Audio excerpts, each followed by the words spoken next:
saying? Like, you work and you work and you work and you work and you work and you work, and it's living in America sucks. I believe the new American dream is actually to leave. I mean, look at this all our stuff is everything we own.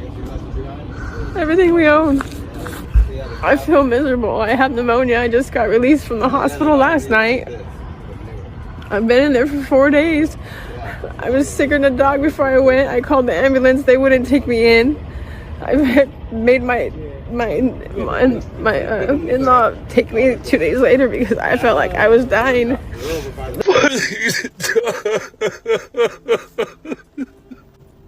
Everybody wake up!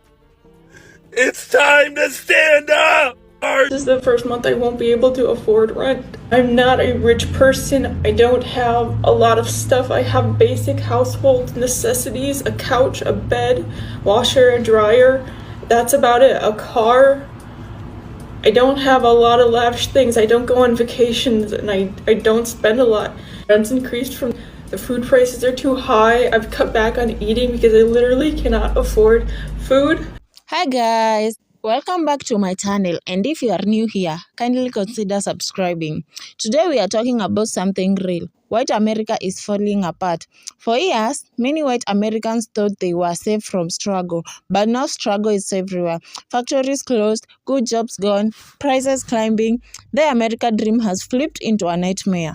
Millions of white families are now facing the same poverty and frustration that minority communities have faced for generations. They voted for change, for jobs, pride, and stability.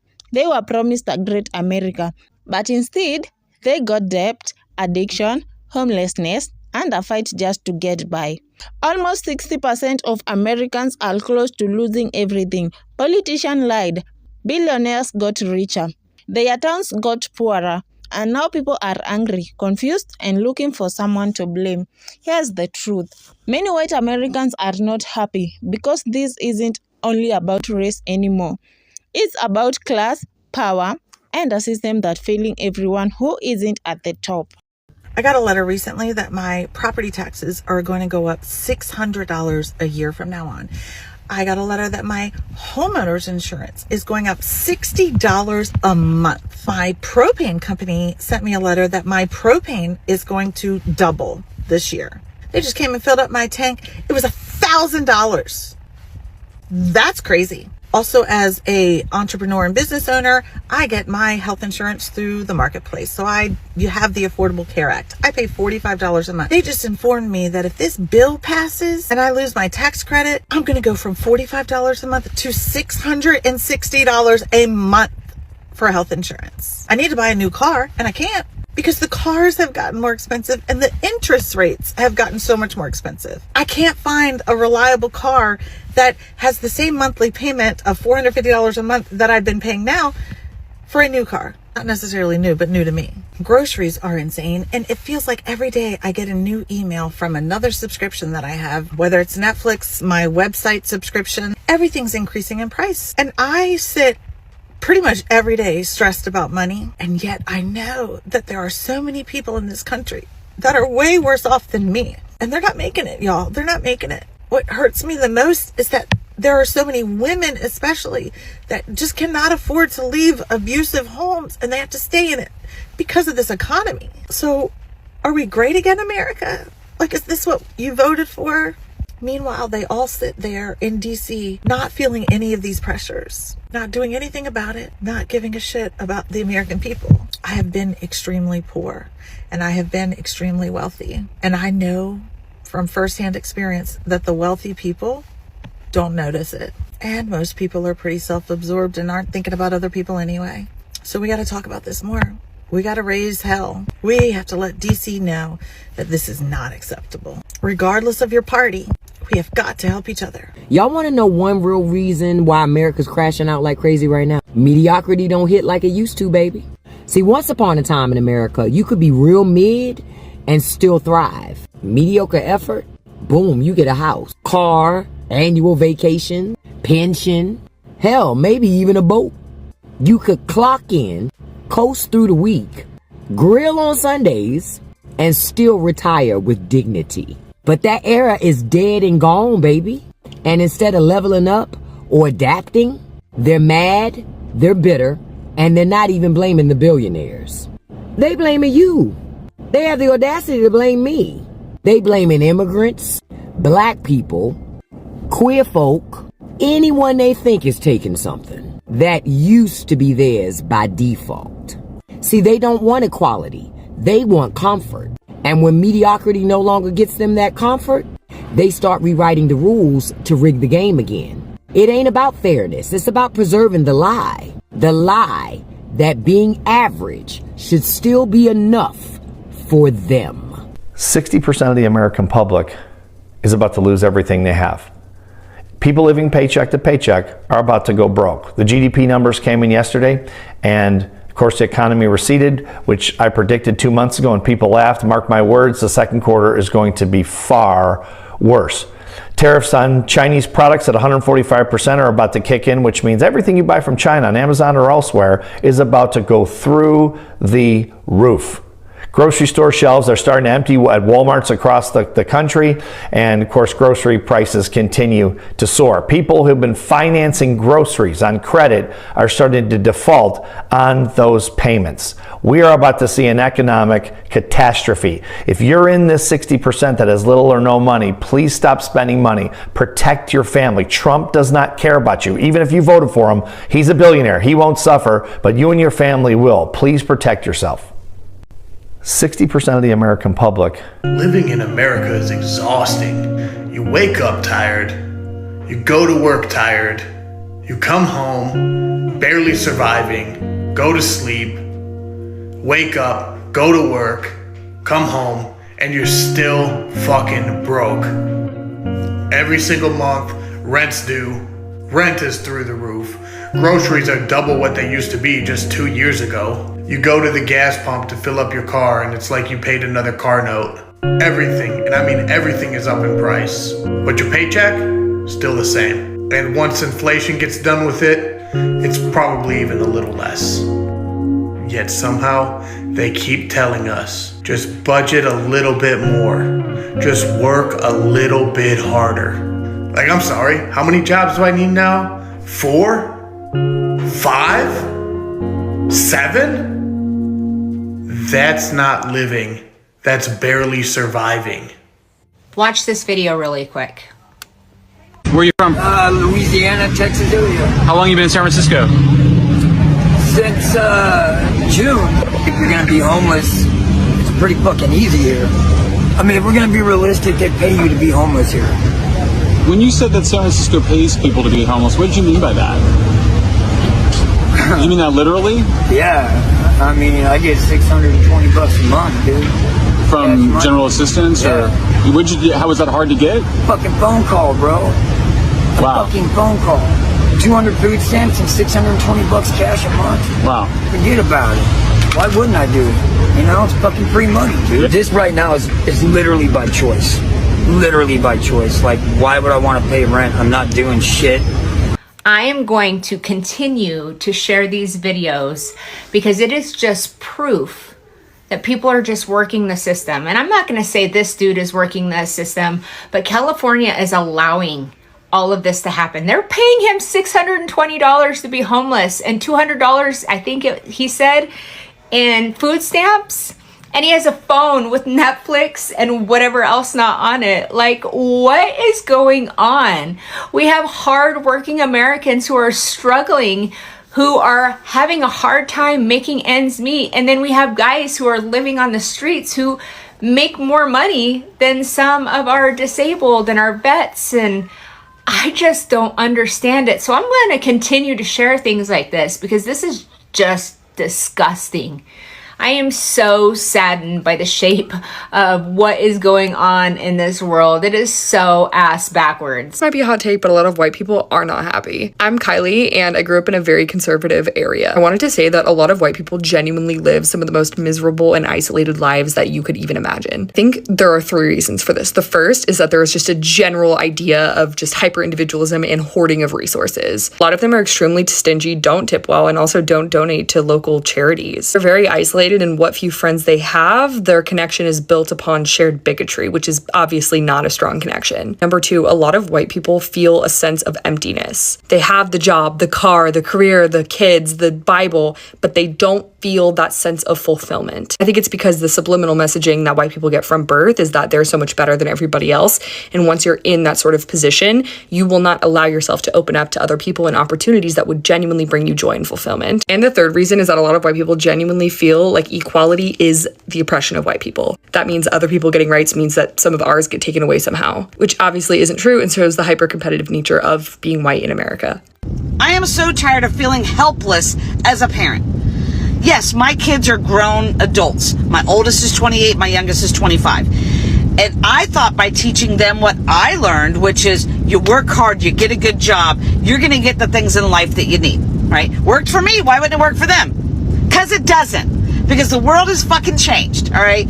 And now I feel like I see them struggling. And before my generation comes at me, yes, I understand struggling is a part of life. We all struggled. But there's a difference between struggling and drowning, all right? So we struggled and it was tough. But you know what? We made it. We knew there was a light at the end of the tunnel with our struggle. It seems like kids today, no matter how much they struggle, they just get further and further down the water into the drowning point, all right? When I was their age, I was making less than $10 an hour. And I could afford to live on my own. Now you have to be making 6-figure salary to get a decent, tiny little place to live. So what the fuck is going on and how do we help them as parents?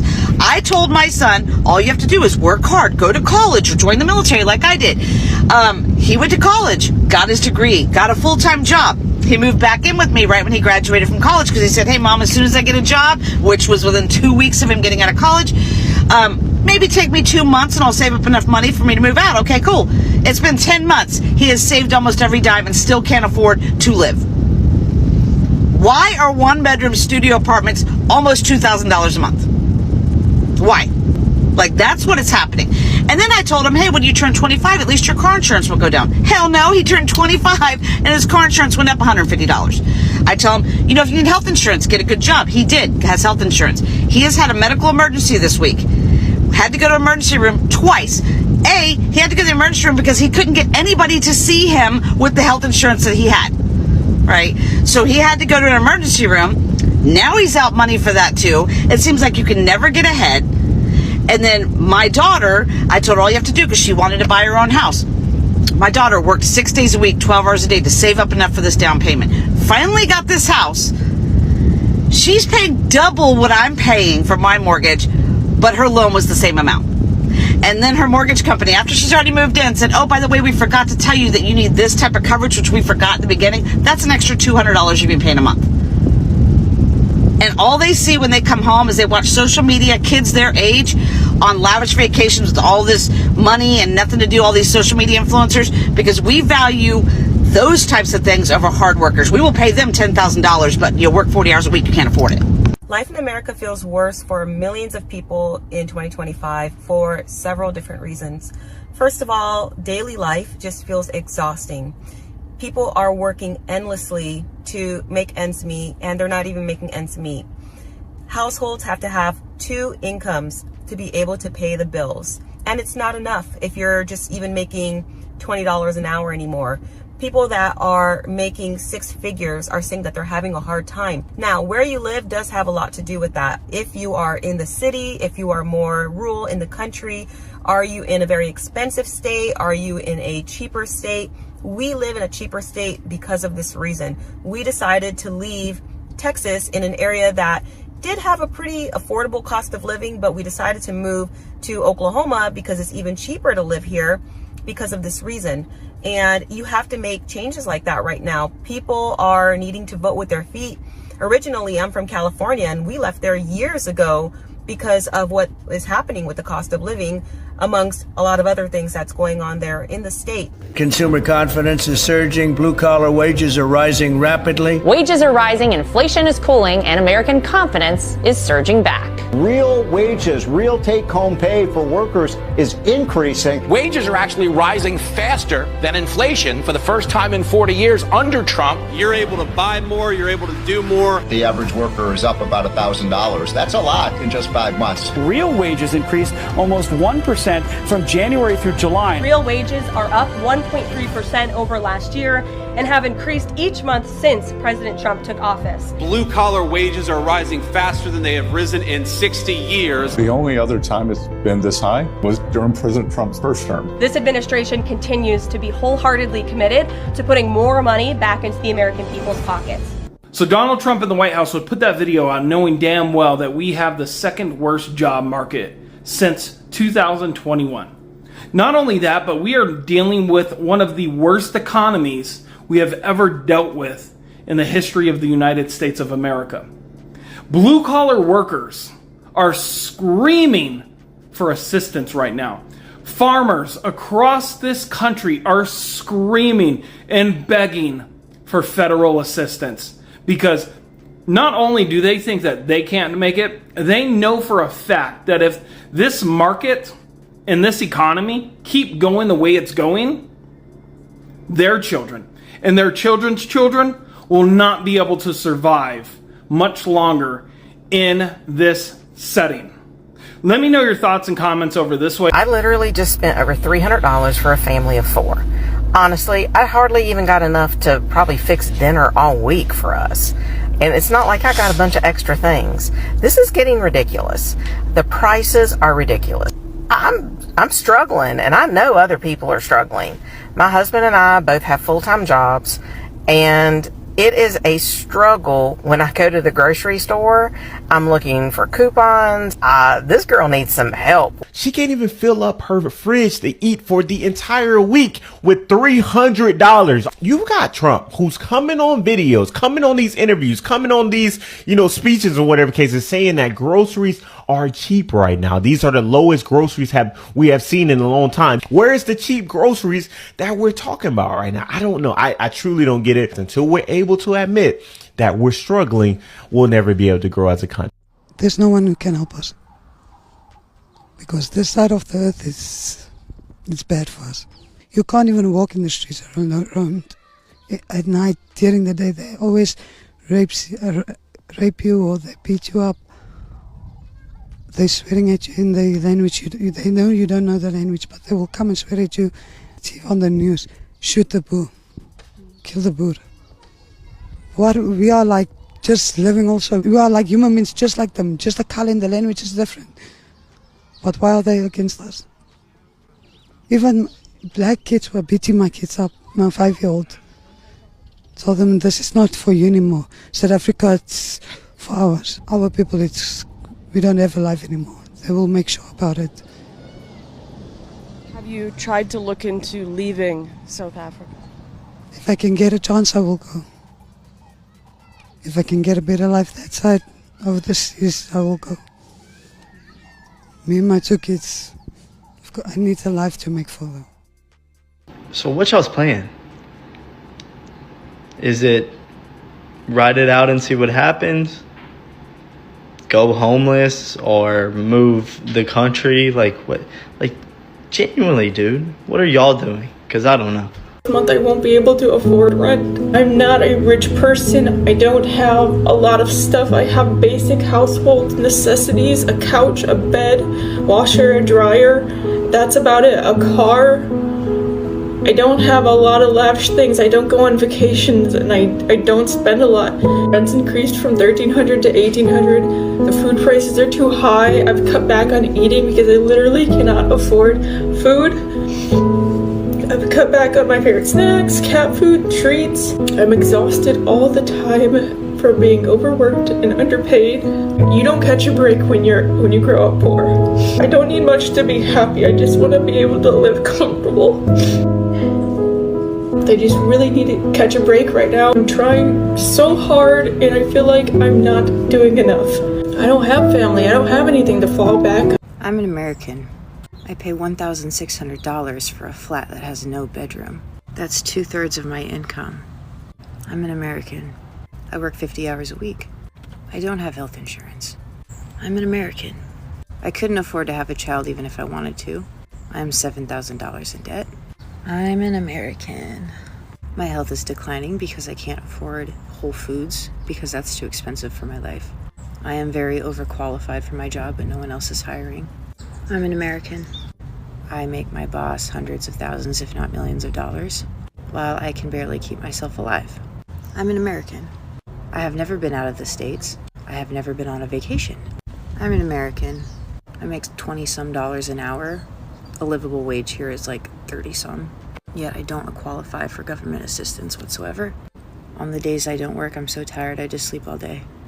I'm an American. My electric bill is so expensive I sit outside in the heat because I can't afford to turn the AC on in the damn house.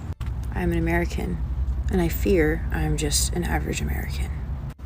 I'm living the American dream. It came out in June 11 of 2016, and it's called Why Are So Many White Americans So Unhappy? The article argues that among low-income groups in the United States, white Americans report higher levels of unhappiness and stress than poor minorities. Highlights that traditional measures of well-being, like material things, income or employment, don't fully explain these disparities. It's also social, it's cultural, it's identity factors. All of these things matter. Poverty or your income itself doesn't impact all racial and ethnic groups the same way. In the United States, there's always intersectionality, the interaction between race, class, gender, identity, expectations, and your status in society. All of those things play a role. The article brings up that when people perceive downward mobility, status loss, or feel they have fewer opportunities in earlier generations, their well-being suffers, even if their absolute material conditions are similar to other groups. There's more nuance to happiness, even though you have our current government that controls all aspects, executive, legislative, and judicial.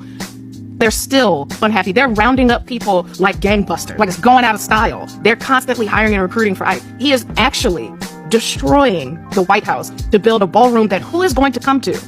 And it's probably going to be just as tacky as the rest of his redecoration. This is the most miserable human being because the only thing he can talk about is how he's been done. A lot of white Americans are waking up to struggle they never expected, losing jobs, losing homes, and losing trust in the system. And this is not about pointing fingers at any group of people. It's about seeing how the same system that failed minority for years is now failing millions more. At the end of the day, pain doesn't care about race. It hits anyone who isn't protected by money and power. Let me know in the comments, do you think America can turn this around, or is the damage already done? Thank you for watching, guys. Stay informed, stay aware, and I will see you in the next video.